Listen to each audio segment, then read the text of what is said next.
لیکن ایشو یہ ہے کہ کیوں اس قرآن کے پڑھنے کے بعد بھی انسان کو ہدایت نہیں ملتی، کیوں نبی کا فرمان سننے کے بعد بھی انسان کو ہدایت نہیں ملتی؟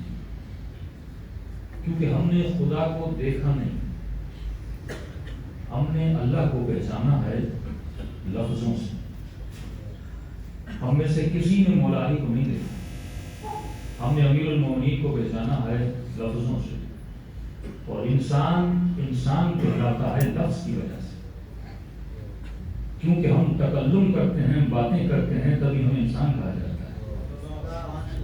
حیوان بات نہیں کرتا، خصوصیت انسان یہ ہے کہ انسان متکلم ہے، اور صرف متکلم نہیں، صرف باتیں نہیں کرتا، ایسی باتیں کرتا ہے جو معنی رکھتی ہیں۔ ورنہ آپ کہیں گے مولانا میرے گھر میں طوطا ہے، باتیں وہ بھی کرتا ہے۔ طوطا جو ورڈز ادا کرتا ہے وہ اس کے اپنے نہیں ہوتے، وہ کاپی ہوتا ہے۔ انسان کی خوبی یہ ہے کہ انسان کریٹو ہے۔ کہ پچھلے سال ہماری ایک لائن کافی مشہور ہوئی تھی، ہم نے یہی کہا تھا کہ یہ جلوس نکل رہے ہیں اور کہا جا رہا ہے کافر کافر شیعہ کافر. تو ایک شیعہ کا اس نعرے پہ ریئیکشن کیا ہونا چاہیے؟ میں نے کہا اطمینان سے سنو، یہ قابل ترس ہیں، قابل غصہ نہیں ہے. کیوں مولانا؟ میں نے کہا اگر کسی گھر میں جاؤ اور کوئی طوطا بولے کافر کافر شیعہ کافر، تو کیا طوطے پہ غصہ کرو گے؟ کہ نہیں مولانا غصہ نہیں کریں گے. کیوں نہیں کرو گے؟ کیونکہ یہ طوطا اپنی مرضی سے نہیں کہہ رہا، یہ اپنی عقل سے نہیں بول رہا. اسے جو سکھایا جاتے ہوئے میں نے کہا یہ اپنے مدرسوں میں عالم نہیں بناتے، طوطے بناتے ہیں.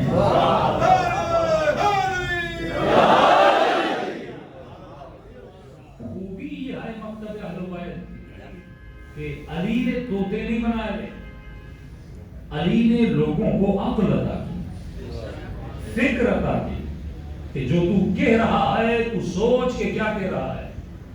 اسی طرح یہ قرآن ہے، انسان بنا اس لفظ کی وجہ سے جو وہ ادا کرتا ہے.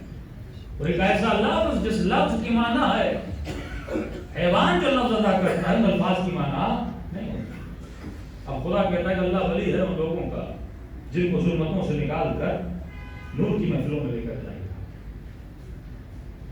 یہ صفت ہے مومن کہ جب تم مومن بن جاتا ہے تو خدا تجھے نور کی محفل کے اندر لے کر جاتا ہے. لیکن آپ سے سوال ہے کہ نور کا مطلب کیا ہے؟ کیونکہ لفظ ایک مفہوم رکھتا ہے آپ کے ذہنوں میں. جب تک وہ مفہوم کلیئر نہیں ہے تب تک آپ کا عقیدہ کلیئر نہیں ہے. اگر میں یہاں پہ فارسی بولنا شروع کر دوں آپ میں سے کوئی نہیں سمجھے گا. ایسا نہیں کہ فارسی کی معنی نہیں ہے، ایشو یہ ہے کہ ان الفاظ کا مفہوم آپ کے ذہنوں میں نہیں ہے. حدیث ایک ہی ہے کہ من کنت مولا فہذا علی مولا، میں اس کا مولا ہوں جس کا علی مولا ہے. شیعہ بھی مانتا ہے، سنی بھی مانتا ہے، لیکن اسی ایک حدیث کو سن کر کوئی شیعہ بن جاتا ہے، کوئی سنی بن جاتا ہے. اس کا مطلب مولا کا مفہوم آپ کے ذہن میں اور ہے، مولا کا مفہوم ان کے ذہن میں اور ہے. آپ نے مولا سے ایمان کا مفہوم لیا، انہوں نے مولا سے دوست کا مفہوم لیا. لیکن یہ مسئلہ حل کب ہوگا؟ اس امت میں یہ ایشو کب حل ہوگا؟ کیونکہ مسلمان نے ایک چیز پر غور نہیں کیا. مجلس پڑھ رہا ہے عارف کاظمی اور آپ کو میری مجلس میں مثلا کوئی پوائنٹ سمجھ میں نہیں آیا تو آپ وہ پوائنٹ کس سے پوچھو گے؟ کیا بیٹھے ہوئے لوگوں سے پوچھو گے کہ مولانا کیا پڑھ رہے تھے؟ تو ظاہر ہے اگر لوگوں سے پوچھو گے تو 10 مفہوم نکلیں گے. کوئی کہے گا مولانا کا مطلب یہ تھا، مولانا کا مطلب وہ تھا، مولانا کا مطلب وہ تھا. لیکن حق کا مطلب یہ ہے کہ اگر بات میں نے کی ہے تو مجھ سے پوچھی جائے، کیونکہ متکلم میں ہوں، میں بات کرنے والا ہوں، میں صحیح سے سمجھا سکتا ہوں کہ میرا مفہوم کیا تھا. اب کہا نبی نے من کنت مولا، کسی نے نبی سے نہیں پوچھا مولا کا مطلب کیا ہے، یہ مفتی سے پوچھنے لگا.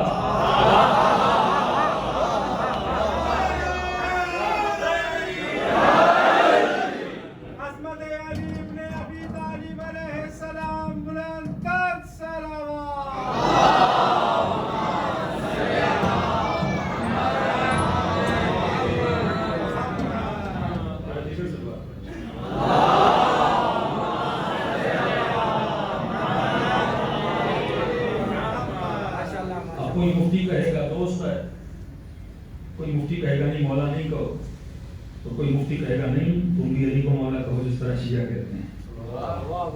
یہ باتوں میں رد و بدل کیوں ہے؟ کیونکہ کہا نبی نے تھا لیکن ہم نے پوچھا مفتی سے تھا. اسی طرح یہ قرآن یضل بہ کثیرا ویہدی بہ کثیرا، اسی قرآن سے کئی لوگ گمراہ ہوتے ہیں، اسی قرآن سے کئی لوگوں کو ہدایت ملتی ہے. کیا قرآن کتاب ہدایت ہے کہ نہیں ہے؟ پھر خدا کیوں کہہ رہا ہے کہ اسی قرآن سے کچھ لوگوں کو گمراہی ملتی ہے؟ کیا یہ فتوے جو قتل کے فتوے ہیں، یہ کفر کے فتوے ہیں، یہ کہاں سے نکالے جاتے ہیں؟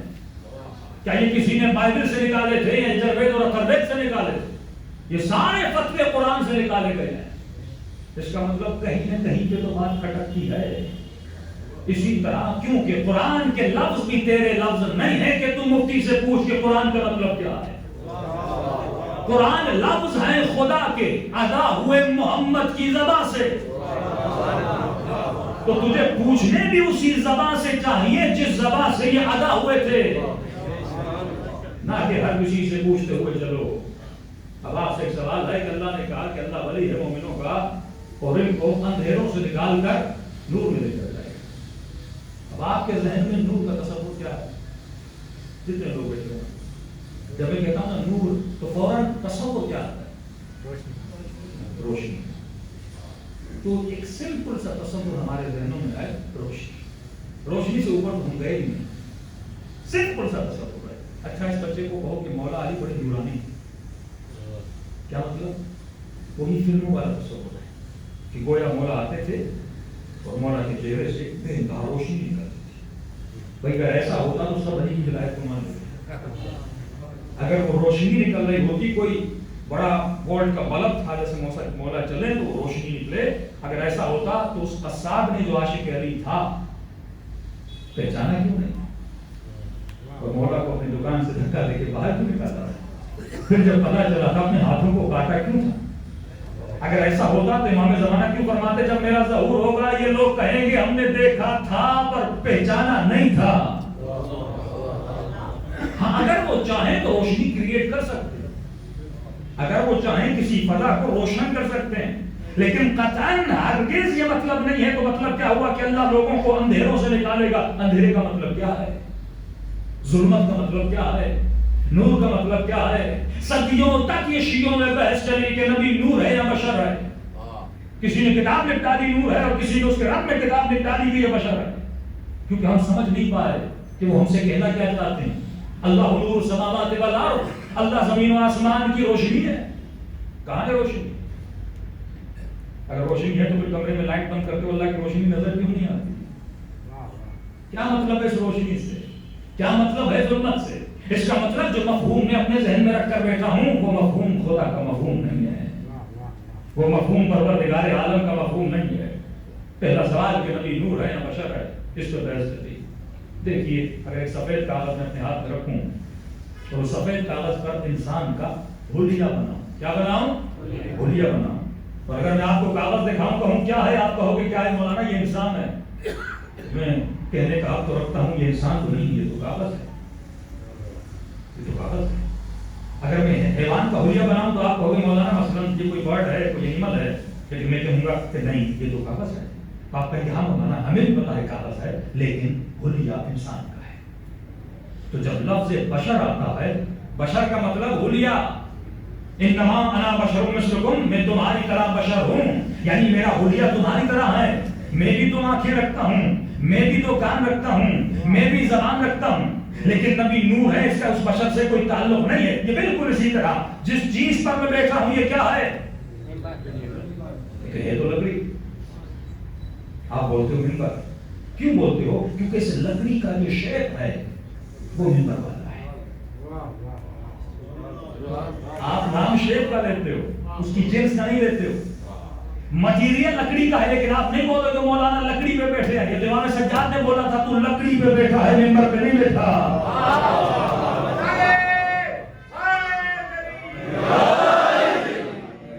مٹیریل لکڑی والا ہے لیکن نام شیپ کا لیا جاتا ہے، کیونکہ شیپ سب سے پہلا تصور جو انسان کے ذہن میں آتا ہے اس شیپ کا تصور ہوتا ہے.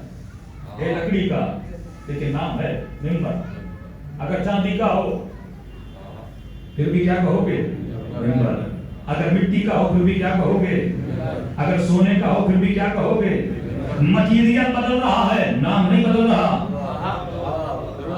سونے کا پھر بھی منبر، چاندی کا پھر بھی منبر، مٹی کا پھر بھی منبر. فرمایا بالکل اسی طرح وہ بھی بشر ہے، تو بھی بشر ہے، لیکن فرق یہ ہے تو خاکی بشر ہے، وہ نوری بشر ہے.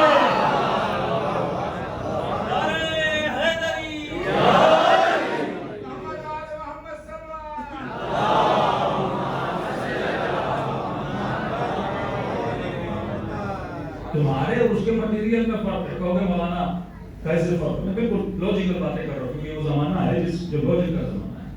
قرآن بھی پڑھو گے، ہو سکتا ہے کانگریس کا قرآن کو نہیں مانتا. حدیث پڑھو گے، شیعہ کہے گا اس کی نہیں مانتا، وہ کہے گا اس کی نہیں مانتا. لیکن ایک چیز ہے جو خدا نے سب کو دی، اس کا نام ہے لاجک. انگریز بھی مانے گا، شیعہ بھی مانے گا، سنی بھی مانے گا. تو مولانا یہ کیسے ہو سکتے؟ وہ تار ہوتی ہے لیکن اس تار کا وولٹیج ہے مثلا 20. ایک تار ہے جس کا وولٹیج ہے 1000، 1000 کا وولٹیج ہے. اگر 1000 کا وولٹیج تار پہ ڈالا جائے تو یہ تار پھٹ جائے گی. فرق یہ ہے کہ ہمارا وولٹیج کم ہے. لو انزلنا هذا القرآن على جبل لرأيته خاشعا متصدعا من خشية الله، اگر اس قرآن کو پہاڑ پر نازل کرتے پہاڑ ریزہ ریزہ ہو جاتا، تو جس کا وجود پہاڑ سے بھی مضبوط ہو سے مصطفیٰ کہتے ہیں.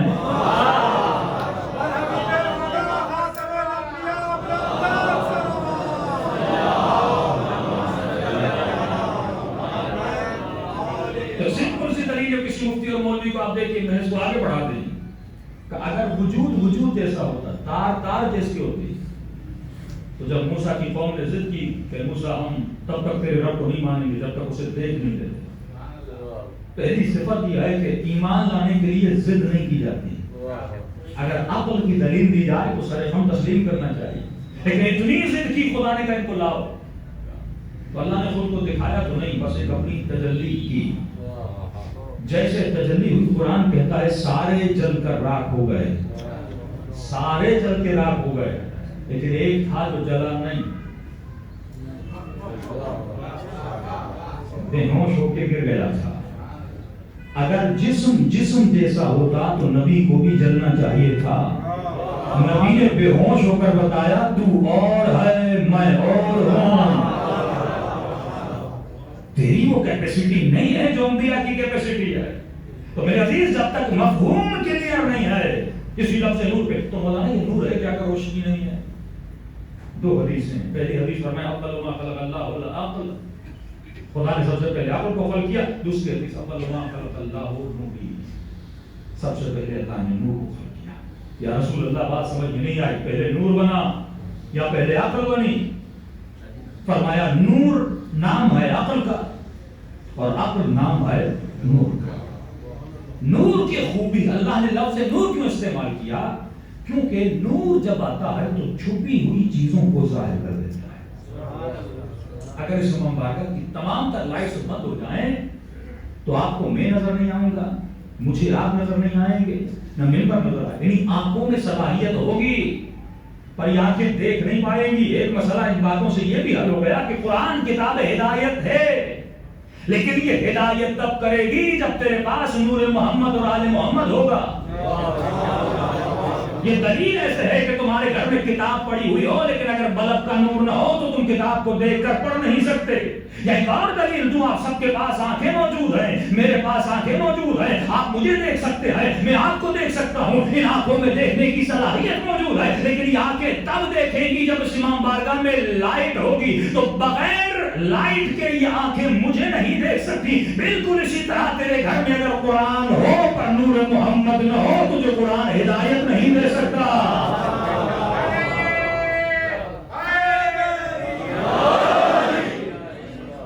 پھر بھی اس نور سے پھر کہہ رہا ہوں روشنی مراد نہیں ہے، روشنی ایک صفت ہے، اس نور کی ایک چھوٹی سی صفت ہے. کیونکہ اگر اندھیرا ہو تو کوئی چیز نظر نہیں آتی، لیکن جب روشن ہو جاتا ہے تو روشنی کی خاصیت یہ ہے کہ یہ چھپی ہوئی چیزوں کو ظاہر کر دیتی ہے. اچھا اور آسان کر دوں جوانوں کے لیے کہ آپ دکان پر گئے، بالکل لوجیکل دلیل، آپ نے کوئی الیکٹرانک چیز لی، مثلا آپ نے موبائل لیا، واشنگ مشین لی، ٹی وی لیا. جب یہ موبائل لے کر گھر آتے، نیو کی بات کر رہا ہوں، سیکنڈ ہینڈ کی نہیں، نیا موبائل جب گھر لے کر آئے آپ نے باکس کو کھولا، کھولنے کے بعد اس کے اندر ایک گائیڈ بک تھی. کیا تھی؟ اچھا آپ کہہ سکتے ہو کہ پیسہ میرا، خریدا میں نے، ملکیت میری، کمپنی کون ہوتی ہے مجھے گائیڈ بک دینے والی، گائیڈنس دینے والی کہ اس موبائل کو ایسے چلانا ہے، ایسے نہیں چلانا. کمپنی کہے گی ہاں جناب موبائل تو آپ نے لیا، ملکیت آپ کی، آپ توڑو یا رکھو یا آپ کی مرضی ہے، لیکن گائیڈنس میں ہوں. کیوں؟ کیونکہ بنایا نہیں ہے، تم نے نہیں بنایا. گائیڈنس ہمیشہ وہ دیتا ہے جو کریٹر ہے، اور موبائل آن بھی وہیں سے ہوگا جہاں سے میں کہوں گی، آف بھی وہیں سے ہوگا جہاں سے میں کہوں گی. تو اے جوان یہ سوچو کہ جب ایک چھوٹی سی دنیا کی کمپنی ایک چھوٹا سا موبائل بناتی ہے بغیر گائیڈ کے نہیں چھوڑتی. یہ کیسے ممکن ہے کہ خدا تجھے بنائے اور کسی گائیڈ بک کے بغیر تجھے معاشرے میں چھوڑ دے؟ اب کوئی کہے کہ نہیں میں گائیڈنس کو نہیں سنوں گا، تو کمپنی گائیڈنس کے ساتھ ایک گارنٹی بھی دیتی ہے، کہتی ہے 2 ایئرز وارنٹی ہے، اور اس شرط میں یہ وارنٹی ایکسیپٹیبل ہے کہ تم موبائل کو ایسے یوز کرو جیسے میں کہوں، اپنی مرضی سے پیچ پیچ مت کھول دینا، گارنٹی فیل ہو جائے گی۔ اللہ بھی کہتا ہے میرے بندے میں نے تجھے بنایا، میں نے تجھے دنیا میں بھیجا، میرا جسم میری مرضی کے جمارے لگے۔ ایک جوان کا مولانا میرا باپ مجھے بڑا فورس کرتا ہے نماز پڑھو، میں کیوں نماز پڑھوں؟ میری مرضی میں نماز پڑھوں، میری مرضی جو پیوں، میری مرضی جو کھاؤں۔ میں نے کہا اس بات پہ آتا ہوں، پہلا سوال تو یہ ہے کیا تو نے خود کو بنایا ہے؟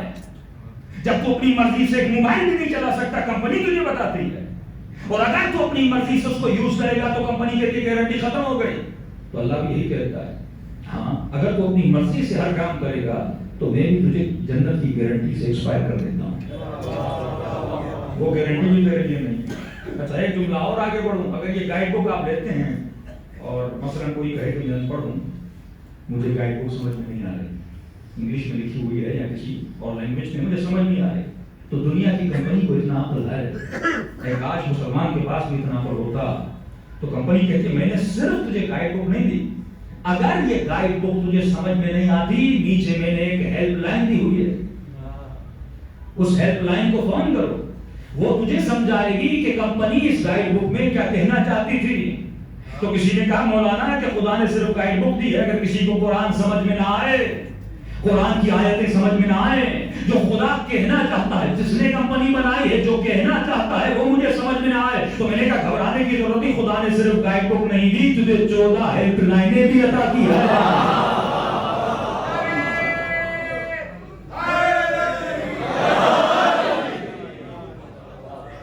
اب کوئی خالی گائیڈ بک لے کر جائے کیا سمجھ میں آئے؟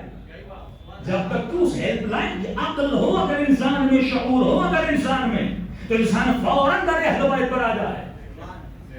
تو کسی جوان نے کہا مولانا پھر یہ اتنے فرقے کیوں بنے؟ گائیڈ بک بھی ہے، ہیلپ لائن بھی ہے، پھر کوئی شیعہ، کوئی حنفی، کوئی بریلوی، کوئی وہابی، کوئی اہل حدیث۔ میں نے کہا کہ سمپل سی بات ہے، موبائل تھا اوپو کا، تم نے ہیلپ لائن ملا دی سیمسنگ کی، تو گمراہی تو ملے۔ میں نے کہا یہ فرقے اس لیے اتنے ہیں کیونکہ لوگ رانگ نمبر ملا رہے تھے، اگر صحیح نمبر ملاتے تو اہل بیت کے در پہ آ جاتے، اور لوگ یہ نمبر سے اتنے حساس ہیں، تو کیا ہو جاتا ہے چوتھے پر ہیں وہ پہلے پر ہیں۔ میں نے کہا بڑی حساسیت ہے، اگر میرا نمبر 0300 ہے تو اس 12 ڈیجٹ 14 ڈیجٹ کے نمبر میں سے ایک زیرو بھی یہاں سے وہاں کر دو تو مجھ جیسے کا بھی نمبر نہیں ملے گا، تو اگر تم علی کو یہاں سے وہاں رکھ دو گے تجھے ہدایت کیسے ملے گی؟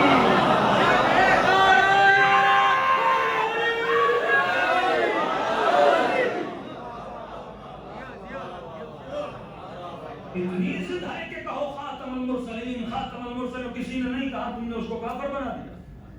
نمبر کی تو بات تھی، کوئی کہے میں خاتم نہیں مانتا، مثلا میں رسول کو عیسیٰ سے پہلے مانتا ہوں۔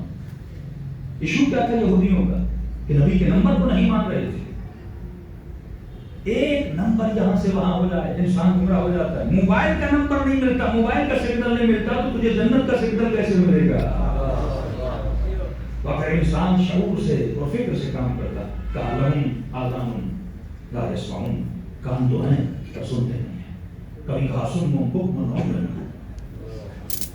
بہرے ہیں، اندھے ہیں، گونگے ہیں، خدا ہے مجھے سمجھ نہیں آ رہی، یہ بول تو رہا ہے پر تو اسے گونگا کیوں کہہ رہا ہے، یہ سن تو رہا ہے پر تو اسے اندھا کیوں کہہ رہا ہے، یہ دیکھ تو رہا ہے پر تو اسے اندھا کیوں کہہ رہا ہے، یہ سن تو رہا ہے پر تو اسے بہرا کیوں کہہ رہا ہے۔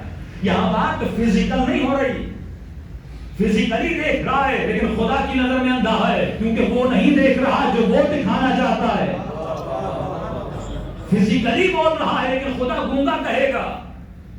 فرمایا یہی تو فرق انسان اور حیوان ہے۔ اول ما خلق اللہ نوری، خدا نے سب سے پہلے میرے نور کو خلق کیا۔ معصوم نے فرمایا اس نور سے مراد ہے عقل۔ مجلس میں کیوں آتے ہو؟ ایک چیز لینے آتے ہو، اگر وہ چیز نہیں ملی تو مجلس کا کوئی فائدہ نہیں۔ مجلس انسان کے عقل کو بڑھاتی ہے۔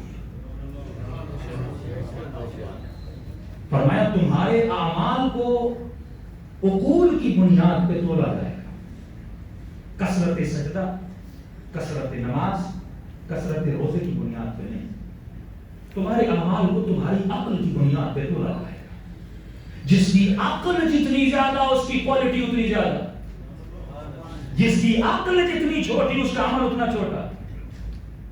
اگر آپ کسی کو جاہل کہتے ہو، کس کو جاہل بولتے ہو؟ جس کے پاس نالج نہیں ہے۔ ہمارے یہاں جہل ہے بمقابل علم، لیکن اہل بیت جہالت کو علم کے مقابلے نہیں لاتے تھے۔ اہل بیت جاہل اسے کہتے تھے جس کے پاس عقل نہیں ہے۔ ہو سکتا ہے کسی انسان نے قرآن نہ پڑھا ہو پر عاقل ہو سکتا ہے کسی کو لکھنا پڑھنا نہ آتا ہو پر عاقل اور ہو سکتا ہے کوئی حافظ قرآن ہو پر بے عقل ہو۔ اور امام نے فرمایا جو علی کے مقابلے میں آئے تھے وہ جاہل نہیں تھے، وہ بے عقل تھے، اور جو اہل بیت کے در پہ آتا ہے وہ بے عقل نہیں ہوتا، عقل مند ہوتا ہے۔ دشمنی اہل بیت کی وجہ بے عقلی تھی، لا علمی نہیں تھی۔ یہ نہیں کہ ابن سعد کے پاس علم نہیں تھا، علم تھا پر عقل نہیں تھی۔ یہ نہیں کہ شمر کے پاس علم نہیں تھا، علم تھا پر عقل نہیں تھی۔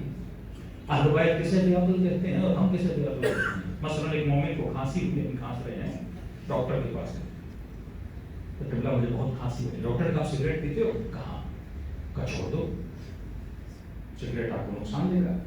کہا ٹھیک ہے۔ اچھا انسان کا جو نیچر ہے نا، وہ کیونکہ ہم مٹیریلسٹ ہیں، فزیکل چیزوں کو زیادہ محسوس کرتے ہیں، یہ بھی بے عقلی کی نشانی، یعنی جب تک ہم بیمار نہیں ہوتے تب تک اس چیز کو چھوڑتے نہیں۔ میٹھا تب تک کھاتے ہیں جب تک شوگر نہ بڑھ جائے، گوشت تب تک کھاتے ہیں جب تک کولیسٹرول نہ بڑھ جائے۔ اب جب ڈاکٹر کہتا ہے 3 نسیں بند ہو گئی، اب کیونکہ درد کو محسوس مٹیریل جب تک محسوس نہ کرے تب تک چھوڑتے نہیں۔ اور فرماتے بے عقل ہے۔ اگر عقل ہوتی پہلے سے احتیاط کرتا کہ بیمار نہ ہو، کیونکہ ہم زیادہ فزیکل اور مٹیریلسٹ ہیں، جب تک بیمار نہیں ہوتے تب تک چیزوں کو چھوڑتے نہیں ہیں۔ اب اس نے ڈاکٹر کہا کہ آپ سگریٹ چھوڑ دو، کیسا ہوگا، یہ ہوگا، ہوگا۔ اس نے کہا ٹھیک ہے ڈاکٹر صاحب، میں نے سگریٹ کو چھوڑ دیا۔ اگلے دن دوست کی شادی کی، شادی میں گیا، رات کو کیا دیکھا، وہی ڈاکٹر صاحب اس شادی میں وہ سگریٹ پی رہے۔ پریشان ہو گیا، مجھے کہا سگریٹ پی نہیں ہے، وہ خود ڈاکٹر صاحب سگریٹ پی رہے ہیں۔ اب معاشرہ اس ڈاکٹر کو پڑھا لکھا بولتی ہے کہ نہیں؟ بولتے ہو نہیں آپ؟ ڈاکٹر صاحب میں پڑھے لکھے ہیں۔ علی اس کو بے عقل بولتے ہیں، علی اسے جاہل بولتے ہیں، چاہے معاشرہ کتنا بھی پڑھا لکھا۔ مولا کیوں؟ فرمایا وہ شخص بے عقل ہے جس کے پاس علم ہو پر اپنے علم پہ عمل نہ کرے، یہ بے عقلوں کی نشانی ہے۔ اہل بیت اسی چیز کو اجاگر کرنے آئے۔ مولا پھر میں اس عقل کو مضبوطی، عقل ہے کیا؟ عقل کہتے کسے ہیں؟ کسی نے کہا عقل علم ہے، کسی نے کہا عقل نور ہے۔ امام فرماتے ہیں عقل ایک پاور کا نام ہے، عقل ایک طاقت کا نام ہے۔ فرمایا ایک مخلوق ہے جس کا نام ہے ملک، جس کے پاس عقل محض ہے، خالی عقل ہے۔ ایک مخلوق ہے جس کا نام ہے حیوان، جس کے پاس حیوانیت شہوت خام ہے، اور ایک وجود ہے جس کا نام ہے انسان، اس کے پاس عقل بھی ہے، اس کے پاس حیوانیت بھی ہے۔ اور فرمایا اگر اس کے اوپر حیوانیت طاری ہو جاتی ہے تو اس حیوان سے بدتر ہے، لیکن اگر اپنی زندگی میں عقل کو اپنے وجود میں طاری اور مکمل حالت پہ لاتا ہے، اس کا وجود اس پر اس سے افضل ہے، کیونکہ طاقت حیوانیت تو تھی پر اس نے اپنی عقل کو اپنے اوپر حاوی بنایا۔ اب فرق انسان اور حیوان کیا ہوا؟ فرمایا حیوان جب بھی جس چیز کو دیکھتا ہے جھپٹ پڑتا ہے، اس کو جب بھوک لگتی ہے یہ فوراً کھانا شروع ہو جاتا ہے، جب حیوان پر شہوت طاری ہو جاتی ہے فوراً جھپٹتا ہے، جب حیوان کو غصہ آتا ہے یہ درندگی کو اتر آتا ہے اور چیرنا پھاڑنا شروع کر دیتا ہے۔ فرمایا انسان کو بھی بھوک لگتی ہے، انسان کو بھی غصہ آتا ہے، انسان پر بھی شہوت طاری ہوتی ہے، لیکن کیونکہ میں نے اسے قوت عقل عطا کیا ہے، جب اس کو غصہ آتا ہے، جب اس سے بھوک لگتی ہے، جب یہ سفرے پر بیٹھتا ہے، جب اس سے بھوک لگتی ہے، یہ فوراً کھانے کو کھاتا نہیں ہے، کیونکہ میں نے عقل دی ہے کہ پہلے سوچتا ہے اپنا کھا رہا ہوں یا غیر کا کھا رہا ہوں، یہ پہلے سوچتا ہے کہ حلال کھا رہا ہوں یا حرام کھا رہا ہوں، اس پر بھی شہوت طاری ہوتی ہے، لیکن یہ سوچتا ہے اپنے ناموس کو دیکھ رہا ہوں یا کسی غیر کے ناموس کو دیکھ رہا ہوں، حلال رشتے کو بنا رہا ہوں یا حرام رشتے کو بنا رہا ہوں۔ امام فرماتے ہیں یہی قوت عقل ہے جو اس قوت عاقلہ کو مضبوط کرتا ہے، وہی علی کا ماننے والا بن سکتا ہے۔ مولا میں اس عقل کو کیسے مضبوط کروں کہ جسم کی بھی غذا ہے،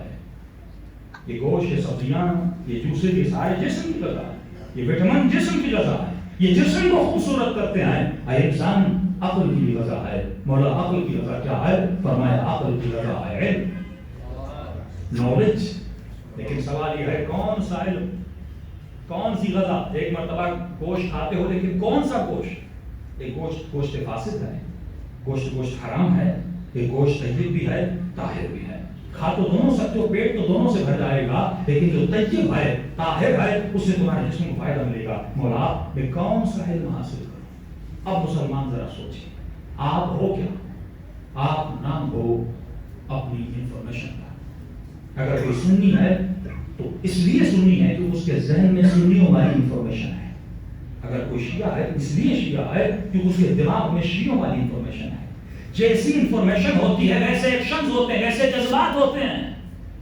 اگر آپ سیدہ کے قاتل پر لعنت بھیجتے ہو اور وہ اسی شخص کو اپنے لیے ایک عظیم شخص مانتا ہے، وجہ کیا ہے؟ کیونکہ اس کے ذہن میں الگ انفارمیشن ہے، آپ کے ذہن میں الگ انفارمیشن. اب آپ اس کے سامنے اس پہ لعنت بھیج کے آپ اس کے جذبات کو نہیں بدل سکتے جب تک اس کی انفارمیشن کو نہ بدلا جائے. جو اس کے مائنڈ میں کئی لوگ تھے جو پہلے وہ تھے آج شیعہ بنے، پہلے الگ کرتے تھے آج بے شمار کرتے ہیں. یہ انسان کیسے بدلا؟ انسان نہیں بدلا، اس کی انفارمیشن بدل گئی، اس کا مٹیریل جو ذہن میں ڈیٹا تھا وہ ڈیٹا بدل گیا. تو اہل بیت نے ہمیشہ یہی کوشش کی کہ لوگوں کی انفارمیشن کو غلط انفارمیشن سے رائٹ انفارمیشن پہ کنورٹ کیا جائے. تبھی امام نے فرمایا کہ یہ تمہارے جو چھوٹے بچے ہیں یہ سفید کاغذ کی طرح ہے، وہ لکھو جو اسے در علی پر لائے. غذائے علم جو تمہارے عقل کو مضبوط کرتی ہے، یہ وہ غذا ہے جو عقول کو طاقتور کرتی ہے. کون سا علم حاصل کروں؟ اسی اہمیت کو بیان کرنے کے لیے اہل بیت نے فرمایا اطلبوا العلم من المہد الى اللحد. علم حاصل کرو گہوارے سے. کہاں تک؟ قبر تک. کبھی سوچا کہ حدیث کتنی انلوجیکل ہے؟ ظاہری طور پر حکم دیا علم حاصل کرو گہوارے سے. آپ کہہ سکتے مولانا گہوارے میں کون سا بچہ پڑھتا ہے؟ بچے تو 6-7 ایئرز کے بعد اسکولنگ شروع ہوتی ہے. میں 1 سال 2 سال کے بچے کو پڑھاؤں گا جس میں شعور نہیں ہے، جس میں اتنا ادراک نہیں ہے کہ یہ چیزوں کو سمجھ سکے. تو اگر امام کے جملے پر غور کرو، امام نے فرمایا گہوارے سے. گہوارہ گود کو کہا جاتا ہے. علم حاصل کرو گود سے، یعنی اشارہ اس گود کی طرف ہے جس گود میں بچہ پلے گا. جب گود ام البنین جیسی ہوتی ہے تو بچے عباس جیسے ہوتے ہیں.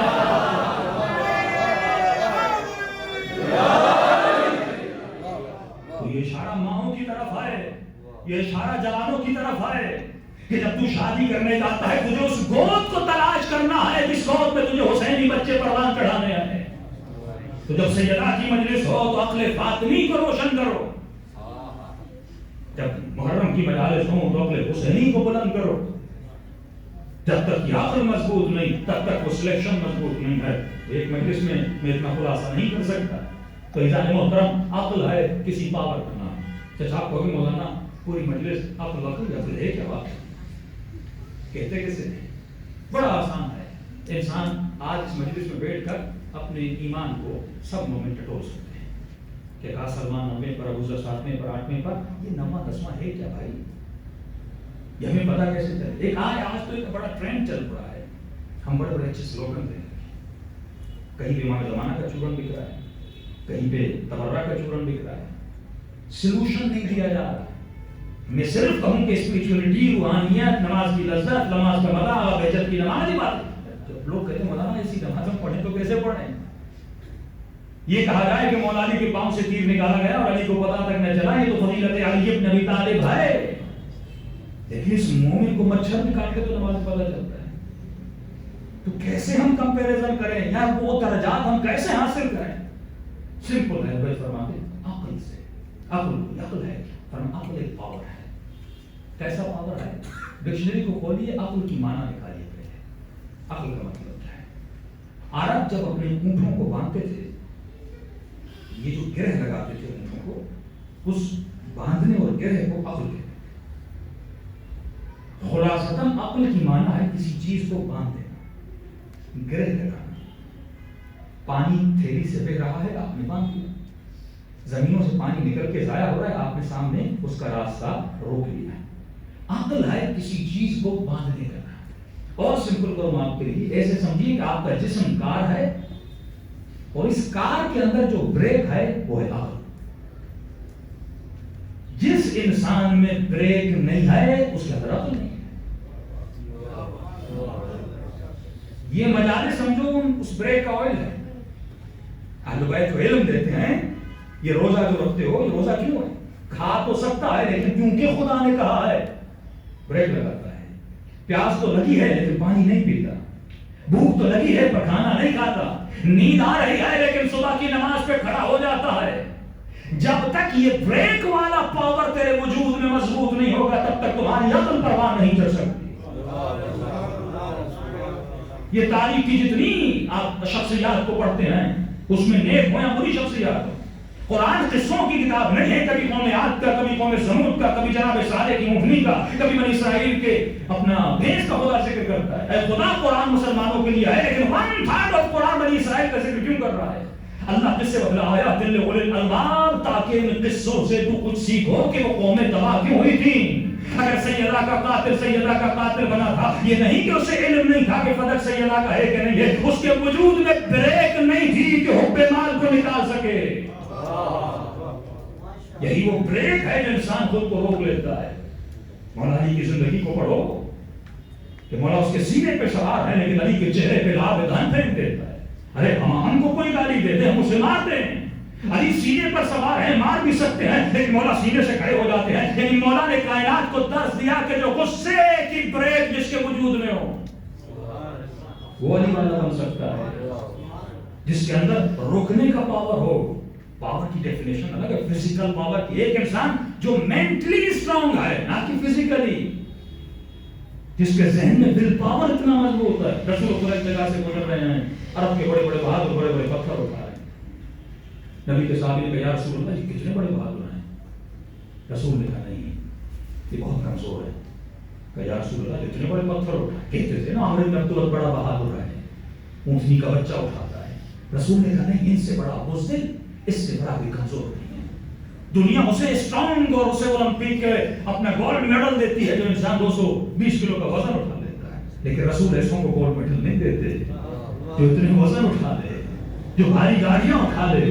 کہ یہ تو کمزور ہے. یہ تو اب میں نے ورلڈ گینیز بک، میں نے تو نام اس کا رکھا بے وقوفوں کی کتاب، عقل مندوں کی نہیں، بے وقوفوں کی کتاب.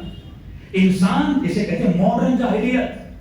رسول فرمایا کہ میں 2 جاہلیتوں کے بیچ مبعوث ہوں گا. جاہلیت الاولیٰ جو پہلی جاہلیت عرب کی جاہلیت، آخری جاہلیت جو ماڈرن جاہلیت پڑھے لکھے لوگوں کی جاہلیت ہے. ایک خاتون نے 5 منٹ میں 25 برگر کھا لیے. یہ کمال ہے. ایسے ریکارڈ یہاں پریشان ہو جائیں گے. ایک گندا حشرہ، کوکروچ جیسا حشرہ 1 منٹ پتہ نہیں اس نے کتنے کھا لیے، ریکارڈ بنا دیا. ایک چائنا کا بندہ سر پہ پتہ نہیں کوئی 25 مرتبہ گھوما. یہ دنیا کے لیے کمال ہے. دنیا اسے کمال سمجھتی ہے. ولا تبرجن تبرج الجاہلیہ. یہ زمانہ جس میں آپ اور میں رہ رہے ہیں، یہ زمانہ تبرج ہے. ہر انسان برج بننا چاہتا ہے. برج خلیفہ کا نام سنا ہے؟ برج کیوں کہا جاتا ہے؟ کیونکہ اتنی اوپر ہے ہر کسی کو نظر آتی ہے.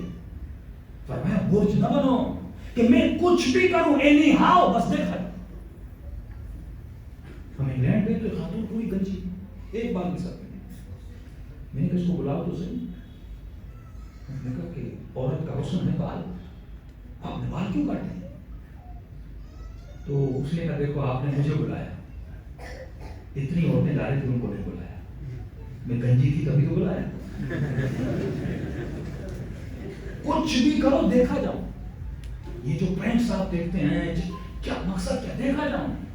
کسی بھی قیمت پہ مجھے ایک لائک مل جائے، کسی بھی قیمت پہ ایک سبسکرپشن مل جائے. یہ بھی نہیں پتا کہ جو مجھے لائک کر رہا ہے وہ کون ہے، فاسد ہے، فاسق ہے، مومن ہے. نہیں، بس مجھے لائک ملنا چاہیے، مجھے سبسکرپشن. یہ تبرج جاہلی کا زمانہ ہے. ظہور امام سے پہلے لوگوں کی حرکات عاقلانہ نہیں ہوں گی، جاہلانہ ہوں گی. اگر یہ انسان پوری زندگی میں کوشش کرتا 1000 لائک کے جگہ پہ سے ایک امام زمانہ کا لائک مل جاتا. ظہور امام زمانہ علیہ السلام بلند صلوات.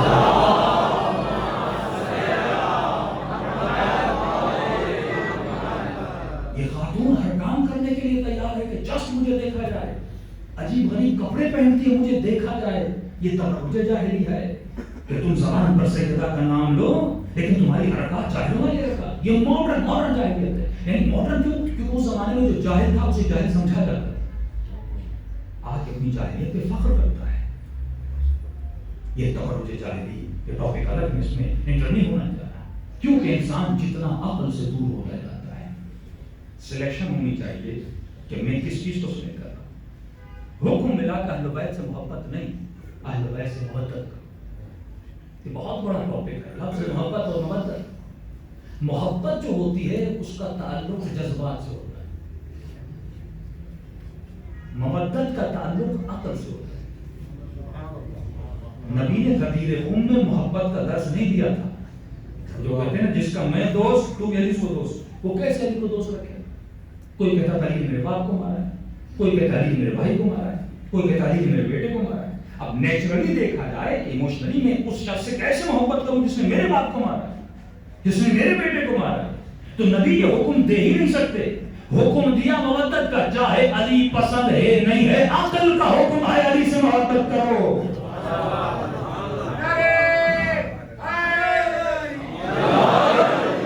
تمہاری ساری سلیکشن عاقلانہ ہونی چاہیے.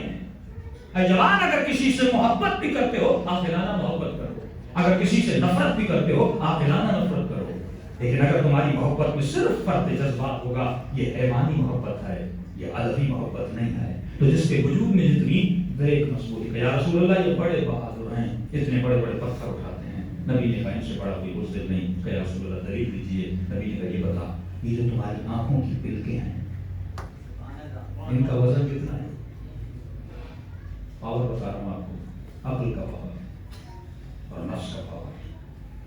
یہ دونوں کی جنگ چلتی رہتی ہے ہمارے ذہنوں میں. آج پتہ لگایا جا سکتا ہے کہ میرے اندر کتنا ایمان ہے. جتنی بریک مضبوط ہے اتنا ایمان اعلیٰ ہے.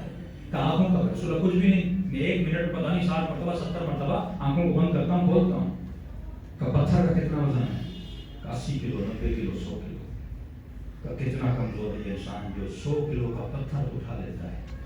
لیکن جب نامحرم پر نگاہ پڑتی ہے، ان آنکھوں کے وزن کو برداشت نہیں کر پاتا، یہ آنکھ بند نہیں کر پاتا. اس کا مطلب اس کے اندر وہ بریک نہیں ہے جو تمہارے وجود میں رسول اور اہل بیت پیدا کرنا چاہتے تھے. جب یہ سفرے پر بیٹھتا ہے اسے پتا نہیں لگتا کہ مجھے کتنا کھانا ہے کتنا نہیں کھانا. اب کورونا چل رہا ہے، ہم نے بہت بڑے عارف ہیں آیت اللہ مبشر کا شاہد نے ذکر کیا. مولانا کورونا کی بیماری ہے، کئی لوگ عقیدے سست ہو گئے. کب پہلی بات تو حدیث معصوم ہے، صحیح السند حدیث ہے. اگر کوئی مجلس یا محفل یا لوگ کسی جگہ پہ جب جمع ہوتے ہیں اس کو مجلس کہا جاتا ہے. کہیں پر بھی کوئی مجلس ہو، گیدرنگ ہو، اور اس گیدرنگ میں ذکر خدا تو ذکر محمد و آل محمد ہو. محمد و آل محمد صلی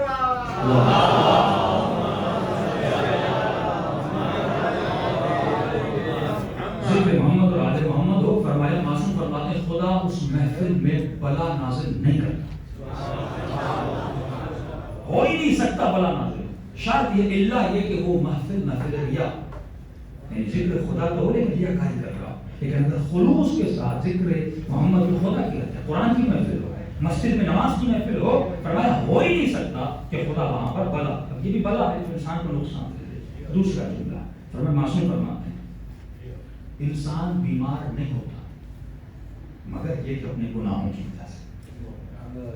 بیماری جب تمہارے اوپر آتی ہے یقین سمجھ لو تم نے کوئی نہ کوئی گناہ کیا ہے. ہاں صرف اولیاء، صالحین، انبیاء، ائمہ کے لیے بیماری ان کے درجات کو بلند کرنے کے لیے ہے یا مقام امتحان کے لیے. ہم تو اس درجے پہ نہیں کہ ہمارے لیے مقام امتحان، ابھی تو ہم درجے اولا پر بھی نہیں پہنچے. تو فرمایا گناہوں کی وجہ سے بیماریاں آتی ہیں. یہ اللہ کی نشانی، کیونکہ مومن کو خدا دنیا میں سزا دیتا ہے. اسی لیے فرمایا 2 ذکر کیا کرو صبح اٹھنے کے بعد. یہ بھی معصوم کا فرمان ہے. ایک تسبیح لا حول ولا قوت الا باللہ العلی العظیم کی پڑھا کرو. اور فرماتے جب یہ ذکر انسان کرتا ہے تو وہ حصار امن پروردگار عالم میں آ جاتا ہے، شر اشرار سے بچ جاتا ہے. دوسرا نسخہ جو ہے کسی کو بتاتا ہوں بھائی 24 گھنٹہ حالت وضو میں رہا کرو. 10 منٹ ہر بار آپ سینیٹائزر لگاتے ہو، الکوہل لگاتے ہو، اپنے ہاتھوں کو گندا کرتے ہو، اس سے بہتر ہے کہ وضو کر لو. بہترین پاکائی پانی کی پاکائی ہے. دن میں اگر 5 نمازیں ہیں تو 5 وضو تو لازمی مومن کرے ہی کرے. اب وضو بھی عجیب ہے. 1400 سال پہلے نے فرمایا کلی کرو، اور ناک میں جب پانی ڈالو مزہ کرو، یعنی پانی کو اوپر کھینچو. آج کی سائنس بتا رہی وائرس جا کے یہاں بیٹھ جاتا ہے، تو اس زمانے میں بتا دیا تھا. کیا پانی کو کھینچو گے تو اوپر جتنی گندگی ہوگی وہ کیا ہو جائے گی، نیچے آ جائے گی. پروپر اگر انسان وضو کرے، یہ ذکر لا حول ولا قوت الا باللہ ذکر اور خلوص سے مجلس اہل بیت میں آئے، کبھی اس انسان کو بیماری نہیں لگ سکتی. لیکن انسان کیونکہ گنہگار ہے، اسی لیے معصوم کا فرمان ہے کم از کم دل میں ایک تسبیح استغفر اللہ ربی واتوب الیہ. ایک شخص امام کے پاس ہے، مولا میں بے اولاد امام نے کہا دل میں کم از کم 7000 مرتبہ، میکسیمم 12000 مرتبہ استغفار پڑھو، خدا تجھے اولاد عطا کر دے گا. تو کئی ایسے ہمارے لیے دعائے کمیل، کیا یہ لیسن ہے دعائے کمیل؟ اللہم اغفر لی الذنوب التی تنزل البلاء. کہ خدا خود مولا علی بتا رہے ہیں کہ خدا وہ گناہ جن کی وجہ سے بلائیں نازل ہوتی ہیں، وہ گناہ جن کی وجہ سے دعائیں قبول نہیں ہوتی، وہ گناہ جن کی وجہ سے آتی ہوئی نعمتیں واپس چلی جاتی ہیں. تو جتنے بھی یہ لنکس ہیں انسان کو جسم میں بیماری آتی ہے، یہ انسان کے گناہوں کی وجہ سے ہیں. تو اگر انسان کا عقیدہ پختہ ہو تو انسان کا جسم بھی سالم ہو. اس کے لیے میں ایک زندہ دلیل دے دیتا ہوں کہ آپ اپنے مراجع کو دیکھ لیجیے. مثلا آغا وحید خراسانی 92 ایئرس، آغا بہجت 92 ایئرس، آغا خمینی 88 ایئرس میں دنیا سے، آغا بہلول 106 ایئرس دنیا میں، ابھی آغا مکارم 80 پلس ہے، آغا رہبر 70 پلس ہیں. جتنے آپ کے مراجع، صحت بھی ہے، سلامتی بھی ہے، اور 92 ایئرس میں درس خارج دیتے ہیں تو سب سے مشکل درس ہے. یہ اتنے صحت مند کیوں ہیں؟ کہ یہ بڑی جوگنگ کرتے ہیں، کوئی بڑے کام کرتے ہیں. سب سے بڑی جوگنگ تو آپ کی نماز ہے. اگر انسان یہ 51 رکعت نماز دن میں 24 گھنٹے میں پڑھ لے اور اس کے ساتھ وہ کام کرے جو حضرت نے فرمایا، آپ کی پوری زندگی اگر آپ پلانا ہو، بس فرماتے ایک پانی کا گلاس بھی پیتے ہو نا، اس کے بھی 7 احکام. رات کو بستر پہ جاتے ہو اس کے 4 احکام ہیں. شادی کرنے سے پہلے احکام ہے. یعنی پروپر تمہاری زندگی اگر عاقلانہ گزرے تو تمہارا جسم بھی سالم رہے گا، تمہاری روح بھی سالم رہے گی. صلوات پڑھیں محمد و علیہ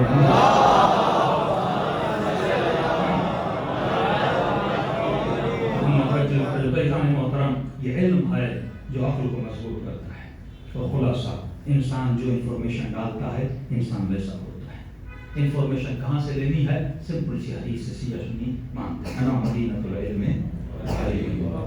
میں انفارمیشن کا گھر ہوں، میں اس کائنات کے ڈیٹا کا شہر ہوں. وعلی بابا، اگر میں چلا جاؤں تو یہ علم تجھے کہاں سے ملے گا؟ در علی ابن ابی طالب سے ملے گا. تو اگر اصول کو مضبوط کرنا ہے تو اہل بیت کی طرف ہے. اصول کافی شیعوں کی سب سے بڑی کتاب. باب ایمان سے پہلے باب عقل ہے. پہلا باب جو اس کتاب میں باب عقل ہے. جنود جہل اور جنود عقل، بڑی حدیث امام کی استشرا ہو سکتا ہے کہ امام نے بتایا عقل کا لشکر کون سا ہے، جہالت کا لشکر کون سا ہے. تو سمپل آپ کے سمجھنے کے لیے یہ عقل ایک بریک کا نام ہے. گاڑی چلاؤ لیکن جہاں پہ بریک مارنا ہے وہاں پہ بریک لگا. جذبات تیرے وجود میں، شہوت سے، اللہ شہوت کا دشمن نہیں، اللہ غضب کا دشمن نہیں، اللہ کھانے پینے کا دشمن نہیں. کھاؤ پیو، شہوت کی لذت بھی ضروری ہے، کھانا پینا بھی جسم کے لیے ضروری ہے، لیکن حد تعادل بیلنس میں رہ کر یہ عقل تیرے وجود میں بیلنس عطا کرتا ہے. اور پورے سال میں جو خدا 1 مہینے کے روزے رکھواتا ہے یہ اللہ پریکٹس کرواتا ہے تاکہ تیرے وجود میں کنٹرول بڑھتا ہے. جب تک یہ کنٹرول نہیں ہوگا تب تک انسان اپنی عقل سے صحیح استفادہ نہیں کر سکتا. صلوات پڑھیں محمد والے.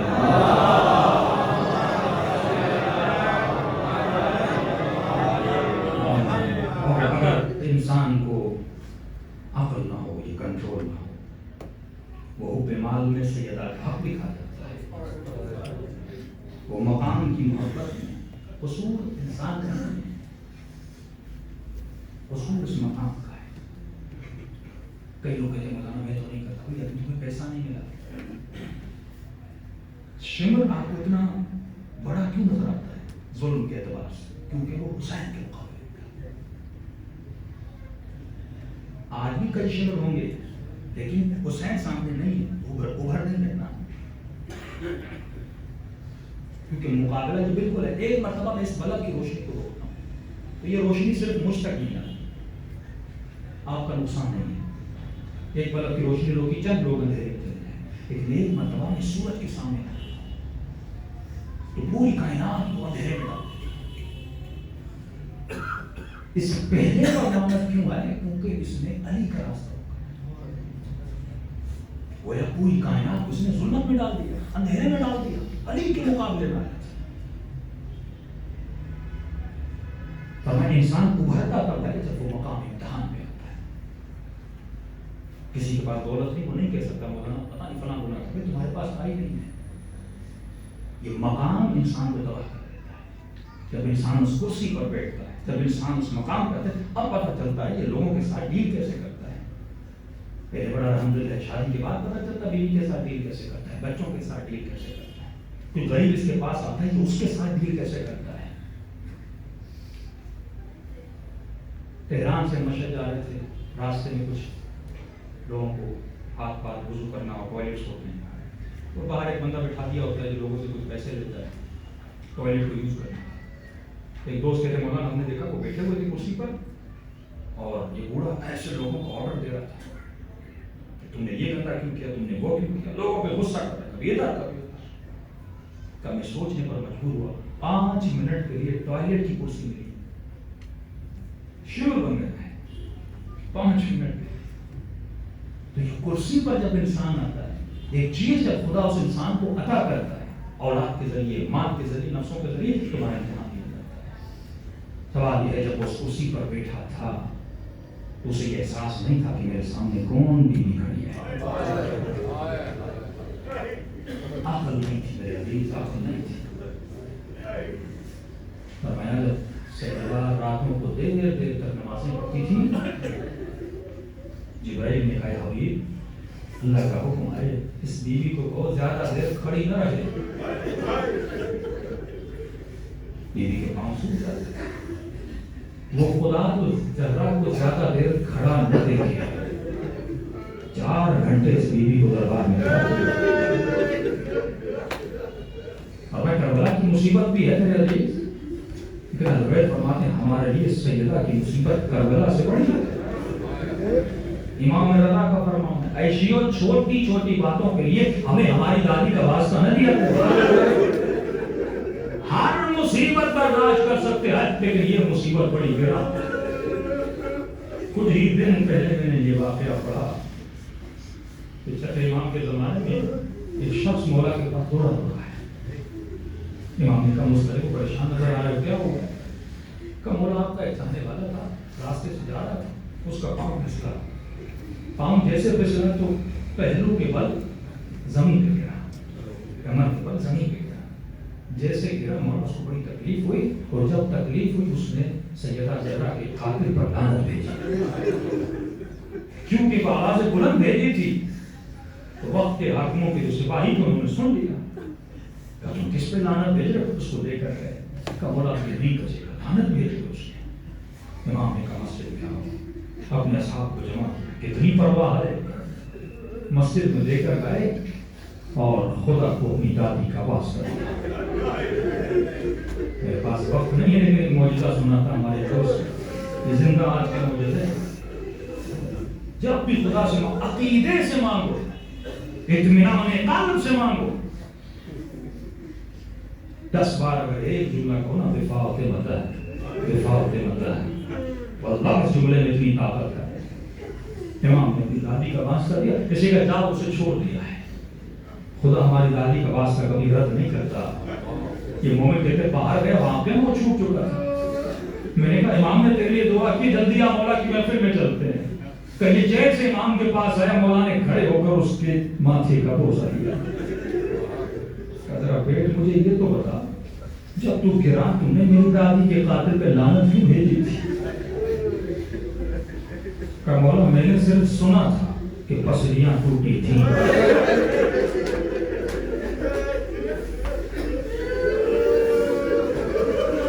اب جب گرا تو مولا مجھے پتا چلا کہ پسلیوں کا درد کیا ہوتا ہے. مولا مجھے تو چھوٹی سی چوٹ لگی تھی, تو جیسے درد ہوا مجھے سیدہ کا درد یاد آ گیا. میں نے بیوی کے قاتل پہ لعنت دی. تبھی وہاں فرماتے ہیں شیعہ جب پیاس لگے نا میری سکینہ پہ ضرور ذرا کر. یہ چیزیں وجود کے لیے بے انتہا ضروری ہے. فرمایا کہ سیدہ کا واسطہ جمعے کا دن ہے, یہ دن منسوب ہے امام زمانہ سے, اور آج کسے پرسہ دینا ہے, اپنے آپ امام کو پرسہ دینا, اور پرسہ دو مولا حسین کو, کیونکہ یہ دن ہے حسین کی یتیمی کے دن, سیدہ زینب کی یتیمی کے دن. کیونکہ اہل بیت کریم ہے, بندے کو کسی نعمت سے محروم نہیں کرتے. آج دلوں کو کربلا لے چلیں, مدینہ لے چلیں, وہ سلام کریں اس بیوی کی ٹوٹے ہوئے پسلیوں پر، تاکہ خدا اس بیوی کے صدقے میں ہم سب کو ایسا بنائے جیسا امام زمانہ دیکھنا چاہے۔ السلام علی الحسین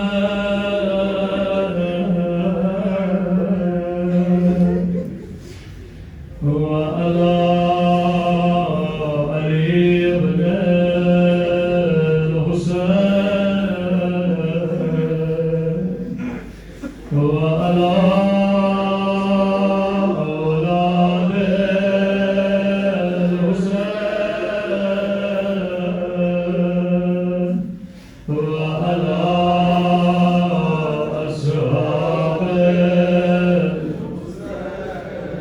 میرا سلام ہو جلے ہوئے دروازے پہ،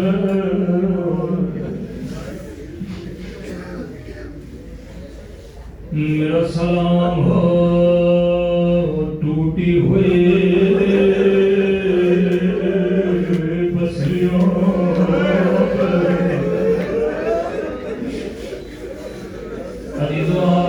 رونے پہ کوئی پابندی نہیں ہے، لیکن جب علی غسل دے گئے تھے فرمایا اسماء بچوں کو کہو آہستہ روئے۔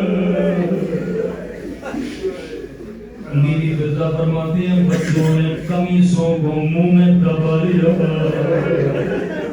کہیں کوئی آواز نہ سنے، اماں کی وصیت پہ عمل کر رہا ہے۔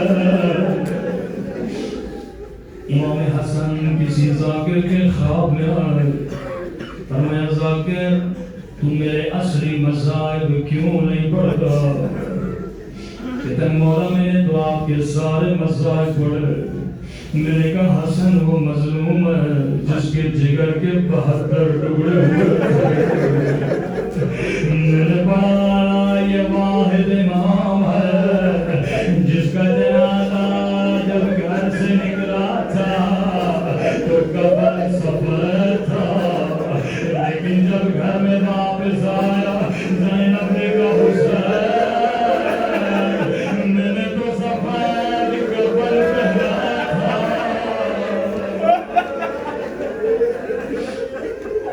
امام نے فرمایا یہ میرے مصائب ہیں لیکن میرے اصل مصائب نہیں ہے۔ مولا آپ کے اصل مصائب کیا ہے؟ فرمایا میرے اصل مصائب مدینے کی گلی ایک جلا ہوا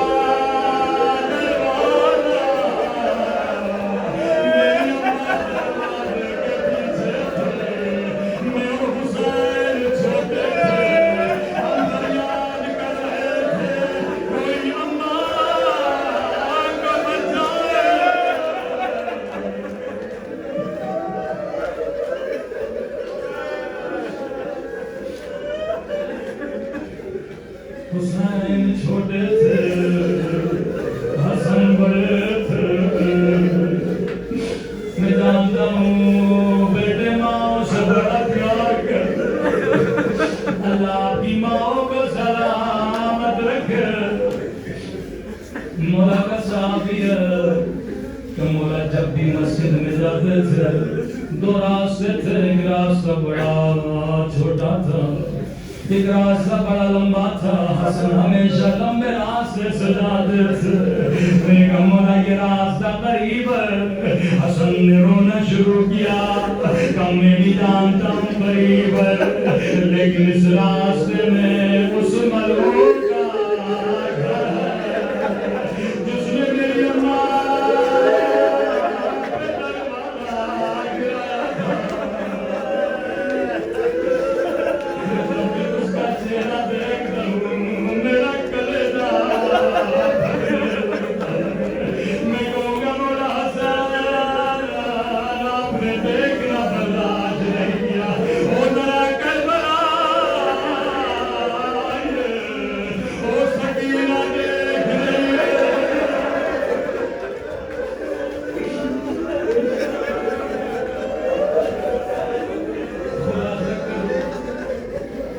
علی نے غسل دیا کفن دیا سیدہ کے جنازے کو گھر کے سامنے اللہ جانے بچوں نے کیسے کب تک بچوں کو آخری بار ماں سے خدا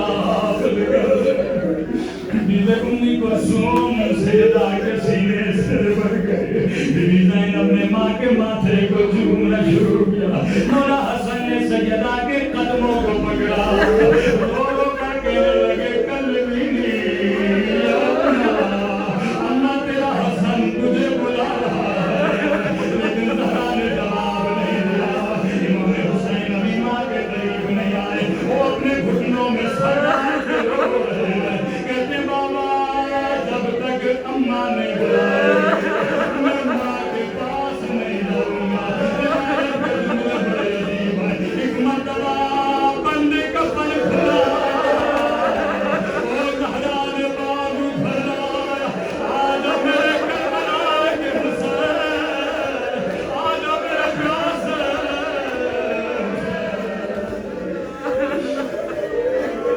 حسین ماں کے سینے سے لگے بڑے پیار سے علی نے ہلایا بڑے پیار سے علی نے بوس دیے مولا حسین آپ بھی یتیم ہوئے لیکن بڑے پیار سے بابا نے جدا کیا لیکن میں قربان سکینہ ہوتی یتیمی پہ سنو گے شمر نے بچی کو کیسے ہٹایا ایک مرتبہ بچی کے بالوں سے پکڑا لال سے تماچے